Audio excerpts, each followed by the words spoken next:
Shalom Jemaat Tuhan, GSJ Karismata Sukabumi. Jumpa lagi dengan saya, Nancy, dalam Karismata News. Jangan lupa tetap terhubung bersama kami dalam sosial media kami. Dan jangan lupa untuk like, komen, dan juga subscribe YouTube channel GSJ Karismata.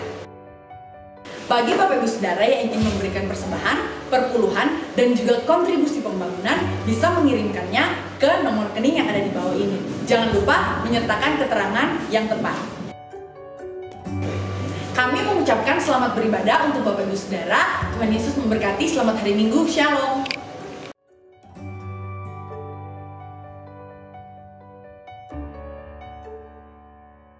Oke, puji Tuhan. Shalom Bapak Ibu Saudara. Yang ada di rumah, kita bersyukur sampai saat ini Tuhan masih menolong kita. Amin. Mari saya mengundang Bapak Ibu Saudara kita berfellowship dengan orang-orang yang ada di sekeliling kita, dengan keluarga kita, dengan teman-teman kita, sahabat-sahabat kita, dan juga rekan-rekan kita yang mungkin saat ini sedang menyaksikan live GSJ Karismata. Saya mengundang kita semua untuk menyanyikan satu pujian ini. Hari ini kurasa bahagia. Bersama dengan saudara seiman.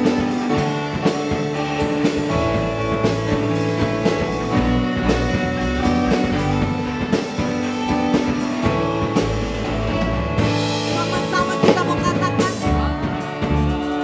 hari ini kurasa bahagia berkumpul bersama saudara seiman. Tuhan Yesus yang satukan kita. Tuhan Yesus telah satukan kita tanpa memandang di antara kita, bergandengan tangan,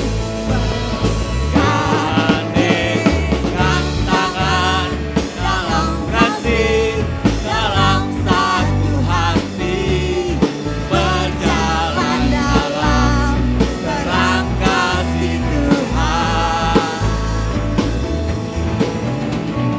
Kau sahabatku, kau saudaraku, tiada yang dapat memisahkan kita. Oh,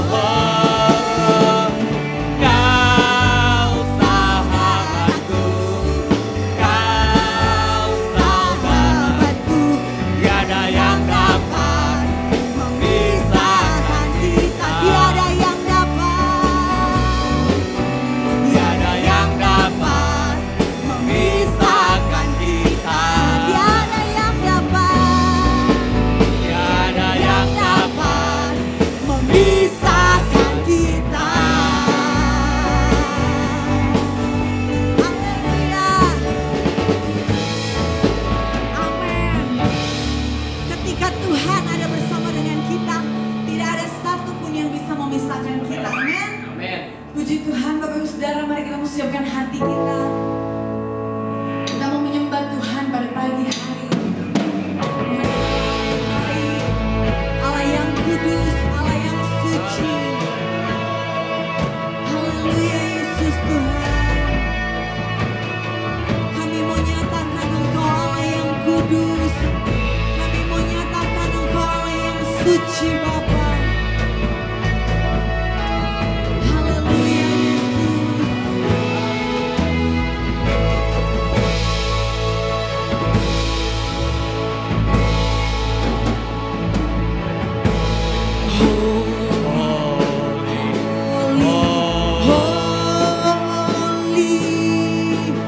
Lord God Almighty.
bersyukur kita nyatakan pujian bagimu. Segenap nafas muliakan-Mu Tuhan. Biar surga dan bumi kan berseru. Kuduslah Tuhan nama, kuduslah Tuhan namamu, kuduslah Kau Tuhan, Tuhan namamu.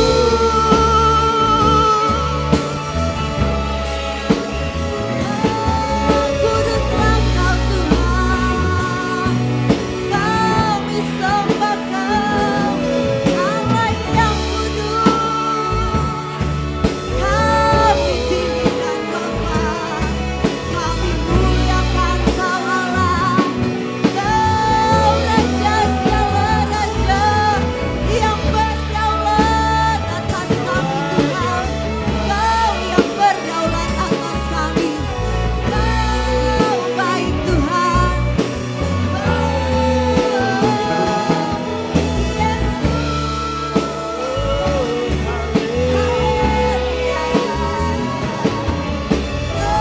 Puji namamu Bapa, segala pujian hanya bagimu Tuhan.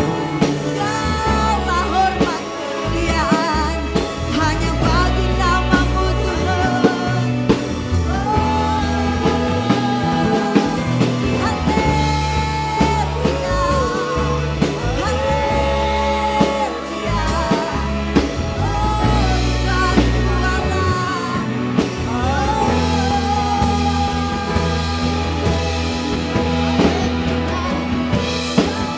Pujian bagimu, segenap nafas muliakan-Mu Tuhan.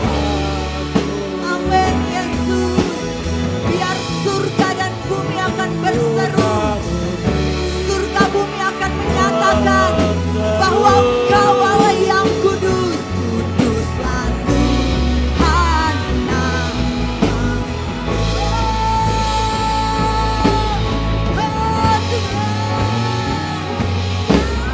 Pujian bagimu, amin Bapa.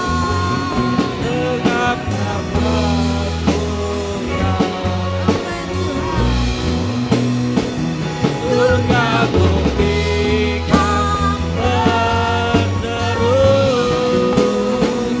Kuduslah Tuhan namamu. Surga bumi kan berseru, surga bumi kan berseru. Kuduslah Tuhan namamu. Surga bumi kan berseru. Amin Tuhan. Kuduslah Tuhan namamu. Haleluya. Kuduslah Kau Tuhan,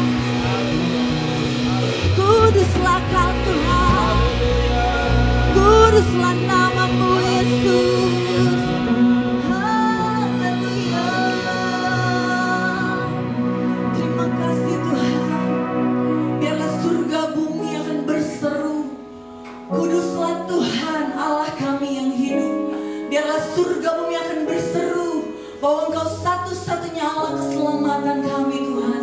Terima kasih Bapa, kami siap memulaikan ibadah kami pada pagi hari ini. Engkau mengurapi kami semua Tuhan yang ada di tempat ini, maupun kami yang ada di rumah, dimanapun kami berada, kami menyaksikan tayangan live Gesja Karismata dalam ibadah kami pada pagi hari ini. Engkau mengurapi setiap kami Bapa. Di dalam nama Tuhan Yesus kami berdoa, menyerahkan ibadah kami pada pagi hari ini ke dalam tangan Tuhan. Haleluya. Amin. Puji Tuhan. Bapak Ibu Saudara, kita sama-sama menyatakan bahwa Tuhan adalah Allah yang sangat baik. Amin.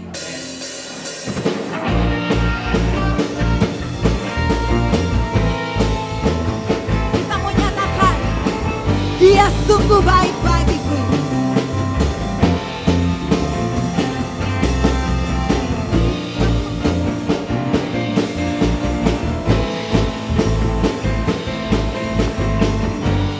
Sama-sama kita mau katakan, Dia mati bagiku, Dia bangkit bagiku, ya Tuhan Allah penyelamatku. Kuasa maut dikalahkan, hidupku dipulihkan, ya Tuhan Allah kemenanganku. Dia sungguh baik, Dia sangat baik, Yesus, Dia baik bagiku. Dia sungguh baik, Dia sangat baik, Yesus, Dia baik bagiku.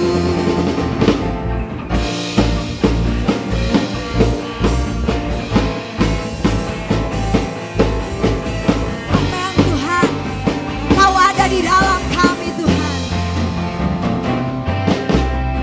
Dia ada di dalamku, bergerak di hidup, ya Tuhan Allah kemenanganku. Dia penuhi hatiku dengan kuasa kasih-Nya, ya Tuhan Allah kemenanganku. Dia sungguh baik, Dia sangat baik, Yesus, Dia baik bagiku. Dia sungguh baik, Dia sangat baik, Yesus, Dia baik. He's so good to you, He's so good to you. He's so good to me, Jesus. He's so good to you and me. He's so good to you. He's so good to me, Jesus. He's so good to you and Jesus. Jesus. He's so good to you and Jesus. Jesus. He's so good to you and me. Haleluya Tuhan, Engkau baik bagiku, Engkau baik bagi kita semua Tuhan. Amin Yesus. Haleluya. Dia Allah yang baik, amin. Puji Tuhan Bapak Ibu Saudara, mari kita siapkan hati kita. Kita mau sama-sama bertumbuh di dalam kebenaran akan firman Tuhan.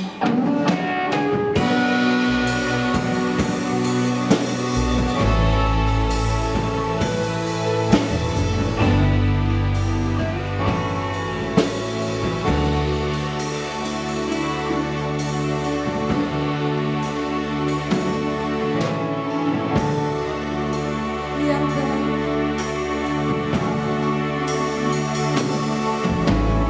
apapun yang terjadi dalam hidupku ini, tak pernah ku ragukan kasih-Mu Tuhan.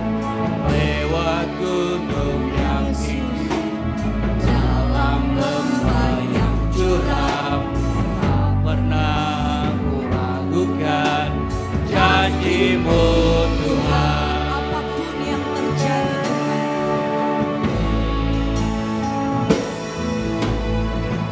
Apapun yang terjadi dalam hidupku ini, tak pernah ku ragukan kasih-Mu Tuhan. Lewat gunung yang tinggi, dalam lembah yang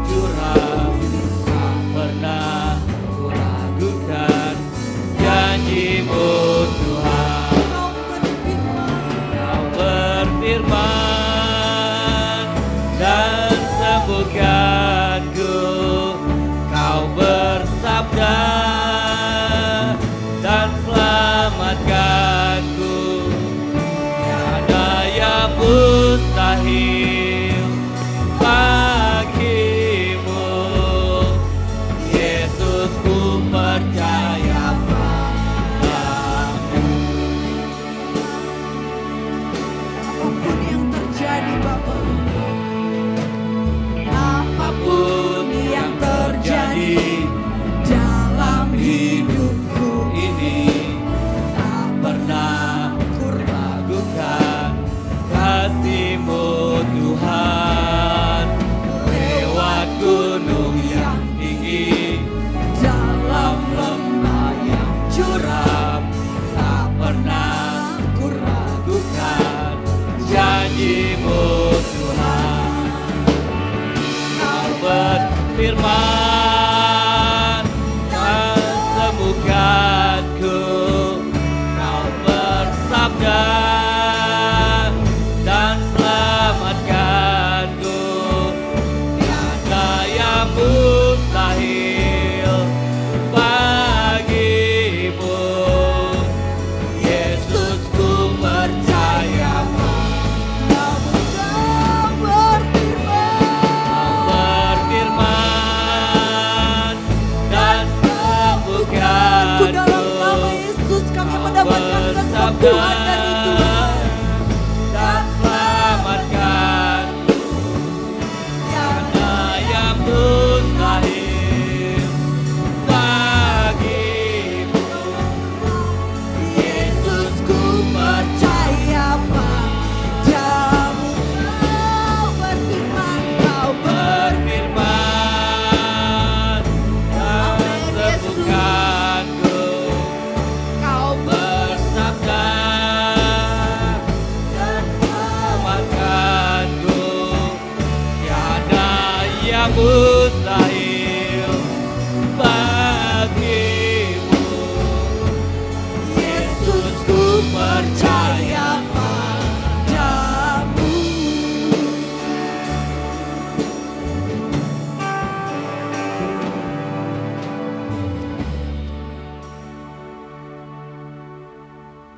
Bapa di dalam surga, kami percaya bahwa Engkau Tuhan ada hadir bersama dengan kami.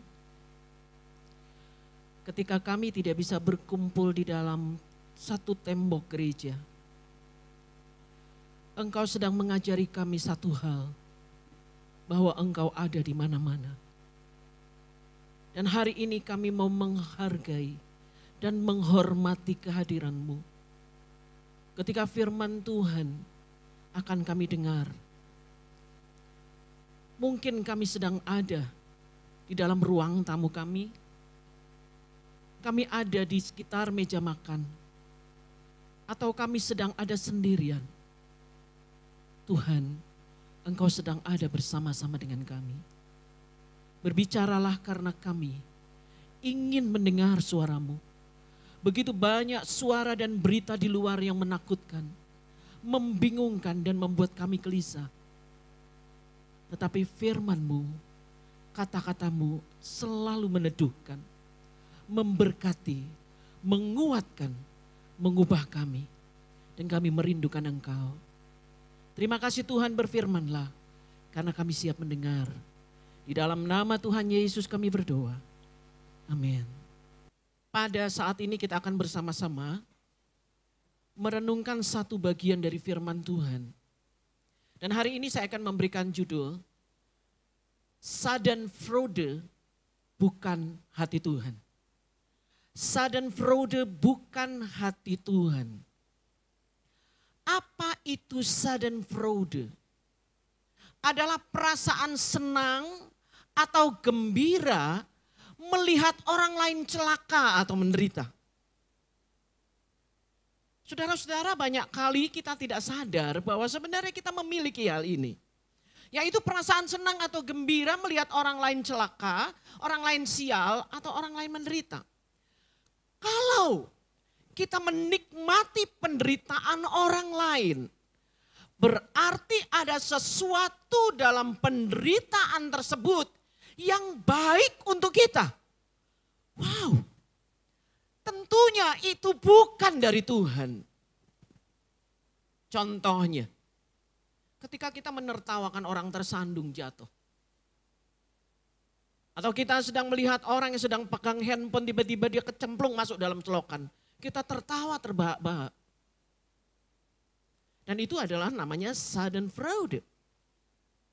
Saudara-saudara, apa penyebabnya? Penyebabnya yang pertama adalah iri hati.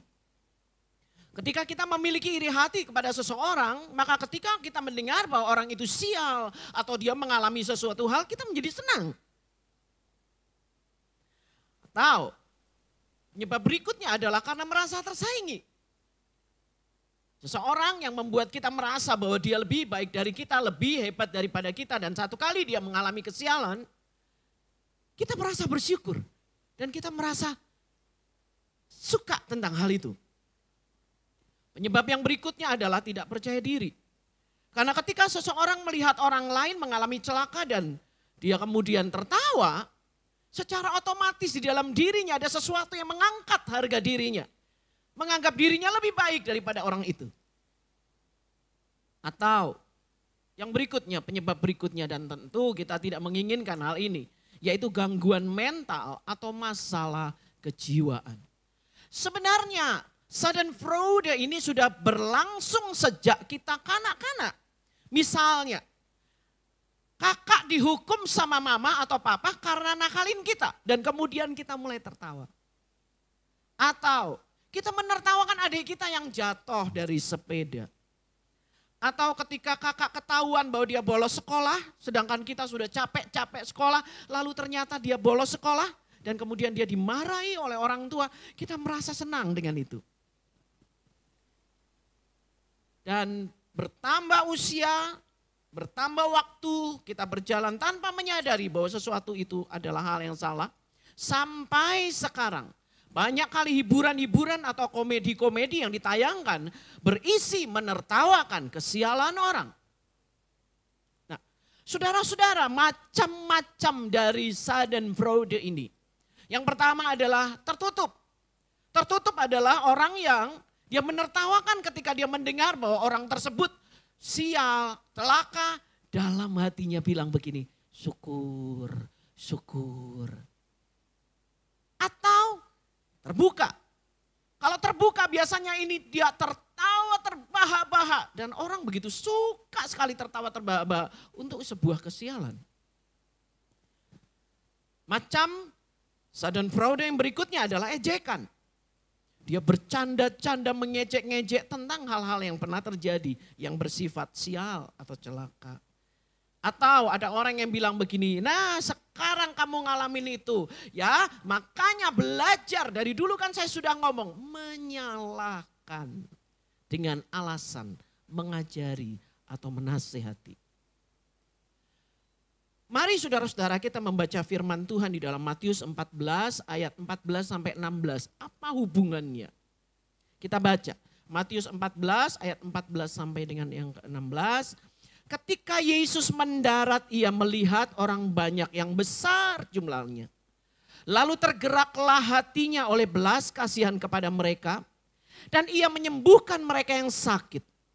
Menjelang malam, murid-muridnya datang kepadanya dan berkata, tempat ini sunyi dan hari sudah mulai malam. Suruhlah orang banyak itu pergi, supaya mereka dapat membeli makanan di desa-desa. Tetapi Yesus berkata kepada mereka, tidak perlu mereka pergi. Kamu harus memberi mereka makan. Kamu harus memberi mereka makan. Saudara-saudara, untuk laki-laki dengan jumlah 5.000 dan bersama dengan istri dan anak-anaknya yang hadir pada saat itu di sebuah tempat yang begitu luas. Murid-murid jelas mereka tidak bisa menolong atau untuk memberi makan mereka. Murid-murid jelas tidak punya makanan untuk sebanyak orang itu. Murid-murid jelas tidak tahu bagaimana caranya. Dan Tuhan tahu itu. Saudara-saudara, ketika kita baca perikop ini maka kita akan melihat bahwa perikop itu berlangsung dengan cepat sampai kemudian seorang murid membawa seorang anak dengan 5 roti dan 2 ekor ikan. Tetapi masalah yang terjadi di lapangan tidak secepat itu. Ketika Tuhan berkata engkau harus memberi mereka makan, lalu Tuhan diam. Dan apa yang dilakukan oleh murid-murid? Mari kita membayangkan peristiwa itu. Ketika di tengah lapangan yang besar, murid-murid mulai masuk kepada satu kelompok, mulai bertanya kepada yang lainnya, mulai menanyai satu, nanya satu, yang lainnya tanya satu lagi, bertanya-tanya, kamu bawa makanan enggak? Kamu sudah makan belum? Kamu sudah makan belum? Kamu bawa makanan tidak? Nah, mungkin seorang anak akan bertanya, kenapa saya hanya punya makanan segini? Nah, kemudian anak itu dibawa kepada Tuhan. Saudara-saudara, ketika anak itu membawa 5 roti dan 2 ekor ikan, apa yang dimiliki oleh anak ini bukan roti dan ikannya yang penting bagi Tuhan. Seringkali kita berkata begini, yang ada pada kami hanyalah 1 talenta. Yang ada pada saya hanya punya 1 bakat. Tuhan, saya hanya punya kemampuan ini. Saudara-saudara, mari kita melihat kebenaran yang berbeda. Bukan 5 roti dan 2 ekor ikan yang penting bagi Tuhan, bukan. Tetapi anak ini memiliki sesuatu yang sedang Tuhan minta dari murid-muridnya. Anak ini memiliki sesuatu yang Tuhan bilang kepada murid-muridnya, kamu harus memberi mereka makan. Dan anak itu punya, bukan 5 roti dan 2 ekor ikan. Tetapi, apa yang dimiliki oleh anak ini? Belas kasihan. Kalau anak ini tidak memiliki belas kasihan, dia akan menahan 5 roti dan 2 ekor ikan itu bagi dirinya sendiri. Jika anak ini tidak memiliki belas kasihan, dia tidak akan datang kepada Tuhan dan berkata, Tuhan, saya cuma punya 5 roti dan 2 ekor ikan. Jika anak ini tidak memiliki belas kasihan, maka dia tidak akan menikmati pengalaman ketika Tuhan mengambil darinya. Dan lalu matanya melihat ketika Tuhan menumpangkan tangan di atas 5 roti dan 2 ikan itu. Dan kemudian ketika Tuhan pecahkan, anak itu mulai menghitungnya. Dan setelah pada hitungan dia sudah tidak sanggup lagi menghitung. Karena begitu banyak jumlahnya. Tuhan mampu menggandakan apa yang ada pada kita. Tuhan mampu memperbanyak apa yang ada pada kita. Bukankah begitu banyak doa-doa kita berkata, Tuhan, saya ingin Tuhan memberkati orang lain. Berkatilah apa yang ada pada saya. Tuhan, saya ingin Tuhan Engkau memperbanyak apa yang ada pada saya. Seperti Engkau memberkati 5 roti dan 2 ekor ikan, perbanyaklah. Tuhan mampu lakukan itu. Saudara-saudara, tetapi yang penting bagi Tuhan bukan apakah dia mampu menggandakan itu atau tidak. Bukan apakah Tuhan mampu memperbanyak apa yang ada pada diri kita. Bukan masalah itu, tetapi yang penting bagi Tuhan, apakah kita memiliki belas kasihan. Saudara-saudara, bagaimana mungkin Tuhan bisa bekerja melalui kita jika kita tidak memiliki belas kasihan bagi umatnya? Kita akan menjadi orang yang menghalangi orang lain untuk mendapat berkat Tuhan, untuk mendapat kuasa Tuhan, untuk mendapat aliran kuasa Tuhan. Kita akan menjadi penghalang bagi mereka. Kita akan menyumbat sumber air yang ada dalam diri kita. Kita hanya saluran dan sumber air itu terhubung dengan kita. Tetapi jika kita tidak memiliki belas kasihan, maka kita sedang menyumbat berkat Tuhan untuk orang lain. Tuhan bisa memberi makan 5.000, 10.000, 15.000 orang. Tuhan bisa mengangkat tangannya dan berkata, marilah langit terbuka dan turunlah roti. Tuhan bisa membuat tiba-tiba ada angin badai dan orang-orang itu menikmati begitu banyak makanan yang berjatuhan dari surga. Tuhan bisa lakukan itu. Tetapi Tuhan ingin murid-murid memiliki hatinya. Tetapi Tuhan ingin murid-murid itu yang memberi mereka makan karena belas kasihan mereka. Yang membuka saluran mujizat itu. Sehingga 5.000, 10.000, 15.000 orang menikmati berkat yang diberi oleh murid-murid mengalir dari belas kasihan mereka. Saudara-saudara, mengapa begitu banyak orang belum menikmati sumber air hidup? Kalau kita bicara tentang penyediaan kuasa Tuhan, bukankah Tuhan yang berkata, engkau dapat mengusir setan demi namaku? Dan dunia ini butuh orang-orang yang mampu mengusir setan. Bukankah Tuhan yang berkata bahwa engkau dapat menyembuhkan orang sakit demi namaku? Dan banyak orang sakit bisa disembuhkan oleh kuasa Tuhan. Begitu banyak mujizat, cerita-cerita tentang hal itu. Bukankah Tuhan yang berkata, engkau dapat melakukan mujizat demi namaku? Lalu seluruh kuasa Tuhan berkata, kuasa di bumi dan di surga aku punya. Dan kuasa itu ada di dalammu. Roh yang di dalammu lebih besar daripada semua yang ada di dalam dunia ini. Lalu, mengapa kuasa Tuhan yang begitu besar yang Tuhan telah beri kepada gerejanya, kepada kita, kalah dengan kuasa kejahatan dan kuasa dosa yang sedang bekerja di dalam dunia ini?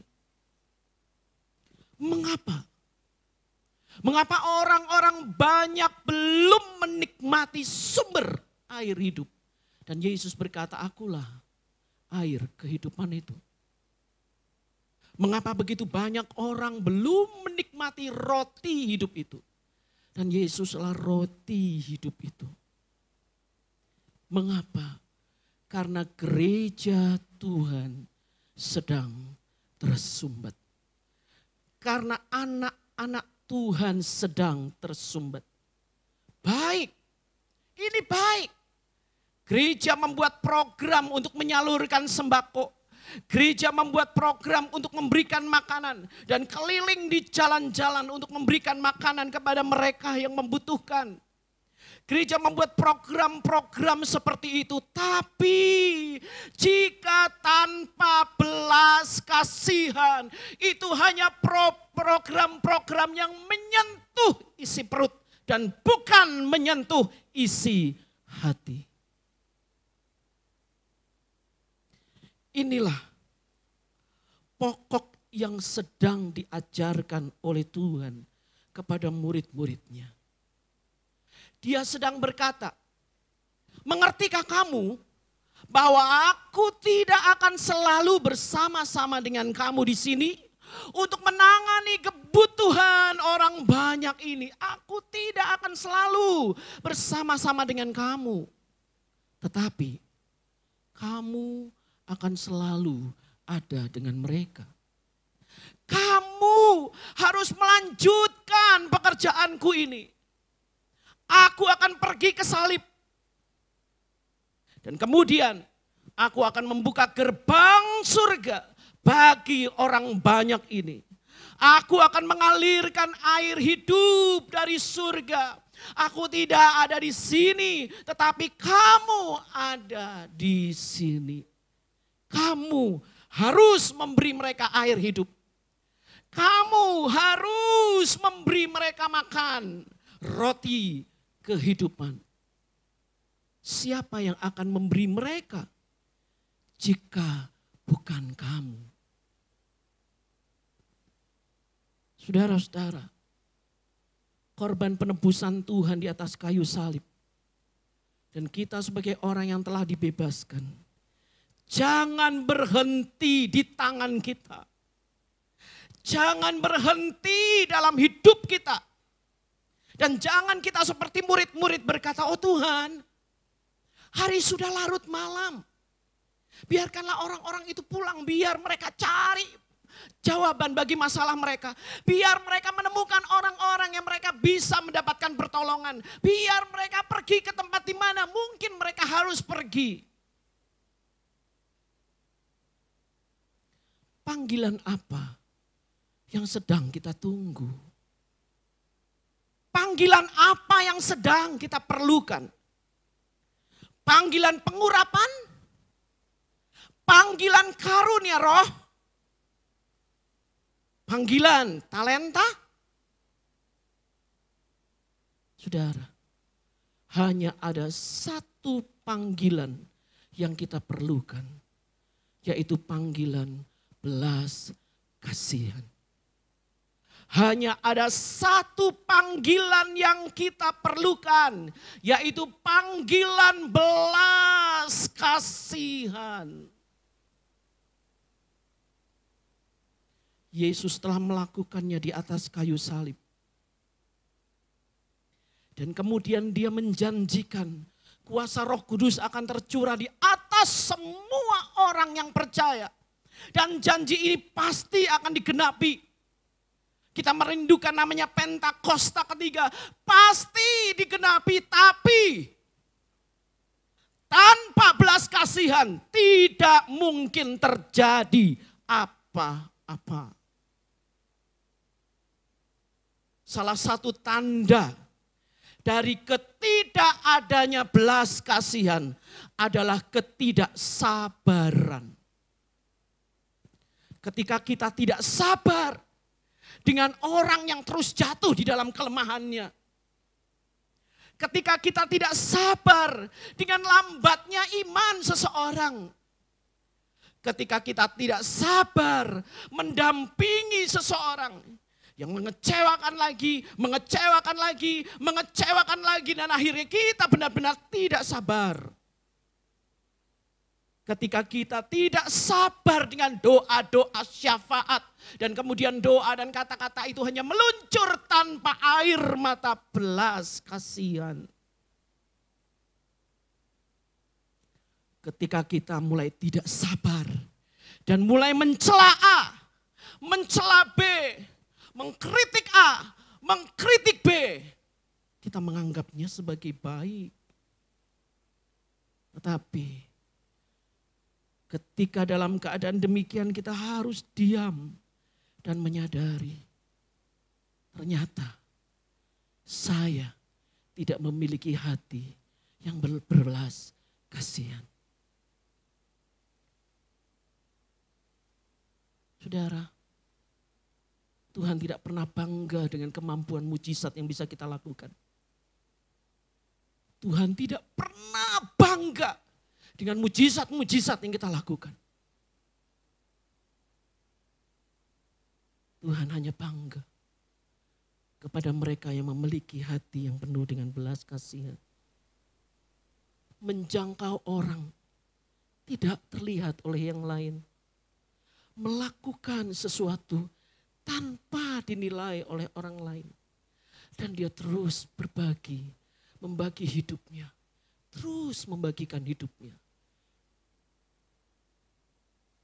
Belas kasihannya menyentuh banyak kehidupan. Mungkin saat itu orang tidak segera mencari Tuhan dan bertobat. Tetapi orang itu akan berkata, saya kagum dengan hidupnya. Kenapa dia bisa lakukan seperti itu? Betapa sabarnya dia dengan saya. Betapa sabarnya dia mendampingi kelemahan saya. Betapa sabarnya terus dia berkemurahan. Kenapa dia memiliki hati seperti itu? Dan jawabannya pasti hanya satu. Karena dia punya Tuhan Yesus. Gereja Tuhan, anak-anak Tuhan, kita dinantikan.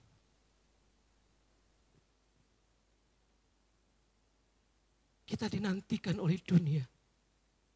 Karena dunia membutuhkan belas kasihan. Singkirkan semua merek gereja.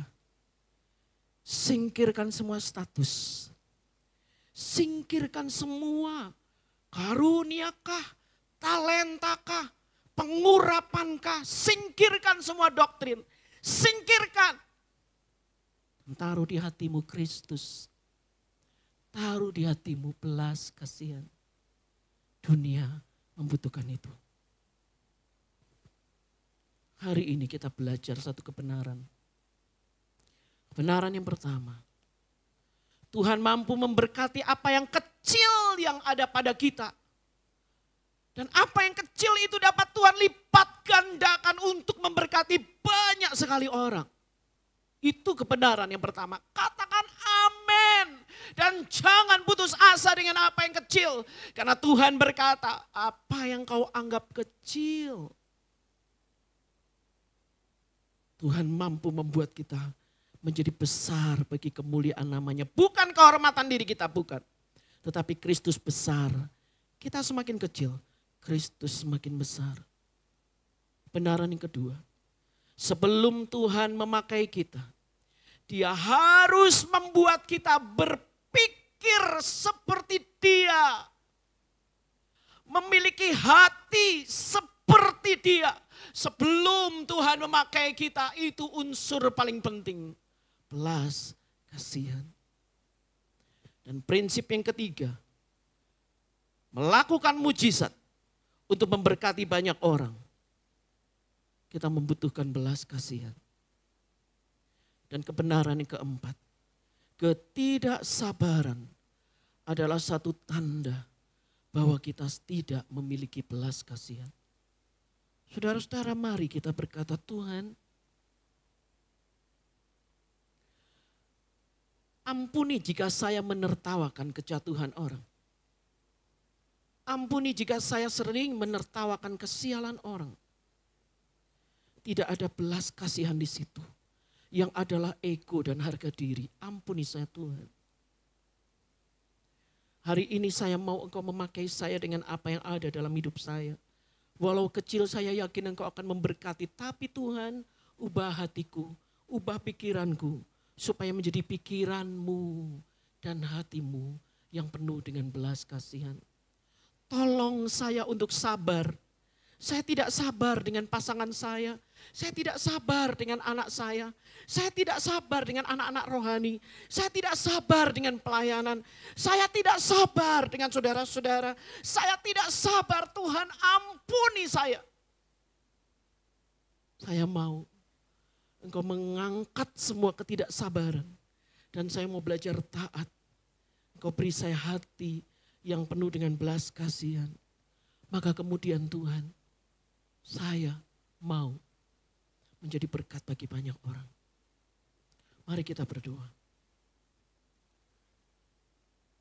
Bapa di dalam surga, di dalam nama Tuhan Yesus.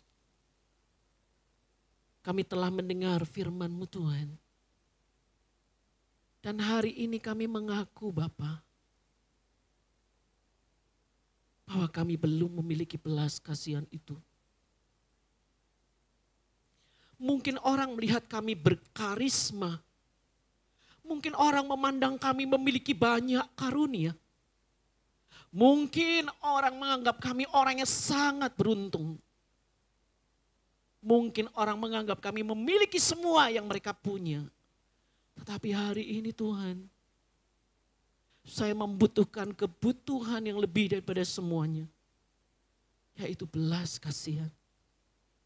Bapa, berilah saya belas kasihan-Mu. Engkau telah menunjukkan diri-Mu di atas kayu salib. Hanya karena belas kasihan. Hanya karena kemurahan dari kasih-Mu yang disebut sebagai belas kasihan. Engkau memberi diri-Mu bagi begitu banyak orang dan bagi saya. Hari ini, saya mau Tuhan, ketika Engkau berjanji akan mengurapi gereja Tuhan dengan urapan karunia-karunia rohani, pencurahan roh. Tuhan, berkatilah dengan hati yang penuh dengan belas kasihan. Saya ingin Engkau membaharui hati saya dengan belas kasihan. Dan kemudian urapilah saya dengan karunia-Mu. Terima kasih Tuhan. Ampuni ketidaksabaran saya. Ampuni ketidaksabaran. Dan saya mau Tuhan, Engkau menolong saya untuk belajar lebih mengasihi, lebih sabar. Dan saya percaya Tuhan mampu lakukan. Karena Engkau dapat mengubah kehidupan seseorang. Salib telah mengubah saya. Maka saya memberi diri saya pada salib-Mu Tuhan. Untuk diubah hati saya menjadi penuh dengan belas kasihan. Terima kasih Tuhan. Pakailah saya ketika belas kasihan Tuhan melimpah dalam saya. Di dalam nama Tuhan Yesus kami berdoa. Haleluya. Amin. Saudara-saudara, mari kita akan mengakhiri ibadah online ini. Kita bersyukur kepada Tuhan. Haleluya, haleluya.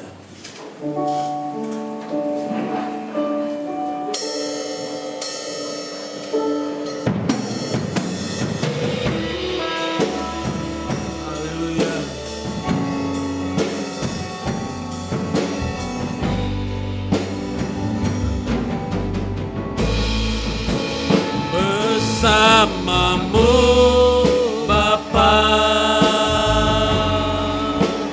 ku lewati semua perkenanan-Mu ya, teguhkan hatiku, Engkau yang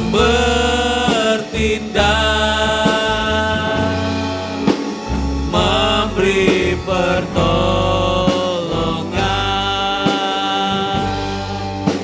anugerah-Mu besar melimpah. Bersama-Mu Tuhan, kami tidak takut menghadapi apapun juga. Bersama-Mu Bapa, haleluya. Ku lewati semua perkenanan-Mu ya,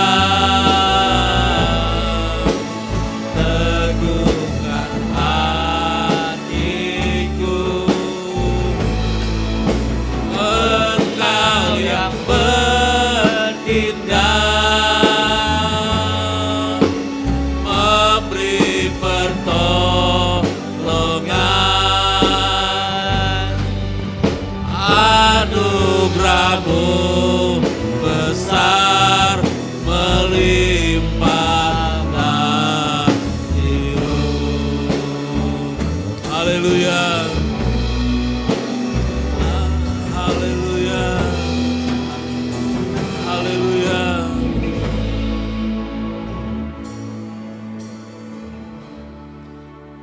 Bapa kami dalam surga, kami bersyukur Tuhan. Kami akan mengakhiri ibadah online hari ini Tuhan. Hari inilah harinya Tuhan, hari perhentian untuk kami mencari Tuhan, untuk kami berkumpul bersama dengan keluarga. Memberikan pujian dan penyembahan yang terbaik kepada Tuhan. Kami berdoa Tuhan untuk sidang jemaat-Mu yang ada di rumah. Siapapun yang mengikuti acara ini, Engkau akan memberkatinya. Di dalam nama Tuhan Yesus, kami ingin selalu hidup berkenan kepada Tuhan. Ketika kami hidup berkenan kepada Tuhan, maka Engkau memberkati kami. Bapa, Engkau adalah gembala yang baik, Engkau adalah gembala yang agung, Engkau adalah gembala di atas segalanya Tuhan. Engkau yang bertanggung jawab untuk hidup kami. Engkau Tuhan yang memelihara hidup kami. Dalam keadaan apapun Tuhan, Engkau tidak pernah meninggalkan kami. Engkau menyertai kami Tuhan. Firman-Mu juga mengatakan bahwa kami disertai oleh Tuhan sampai kesudahan akhir zaman.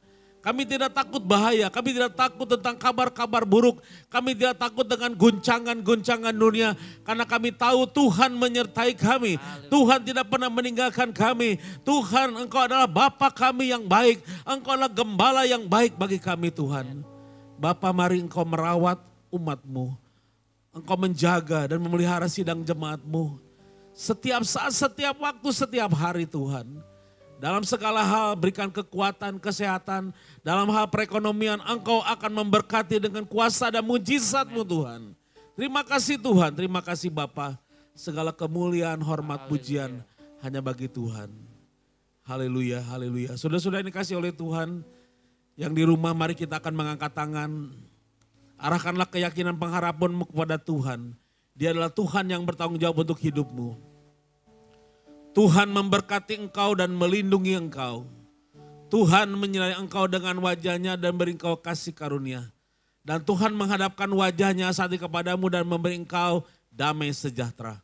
Oleh sebab itu saudaraku, sidang jemaat Allah yang dikasih Tuhan, pulanglah dengan membawa berkat anugerah dari Allah Bapa yang dalam surga, serta cinta kasih sayangnya yang sudah dinyatakan dalam Tuhan Yesus Kristus, serta pimpinan dan tuntunannya oleh Roh Kudus menyertai saudara. Amen. Dari saat ini untuk selama-lamanya. Maranatha sampai Tuhan datang kali yang kedua menjemput kita semua. Di dalam dan di atas nama Tuhan Yesus kami mengakhiri acara ibadah online ini. Haleluya. Bersamamu Bapa, ku lewati semua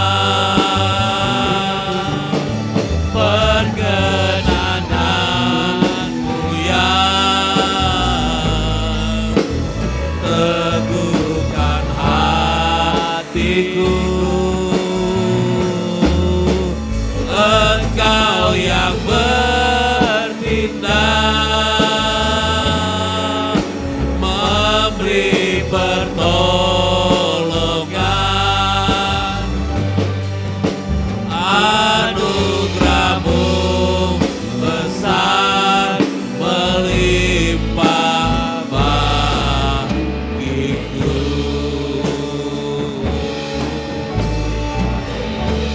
Haleluya. Shalom, Tuhan memberkati.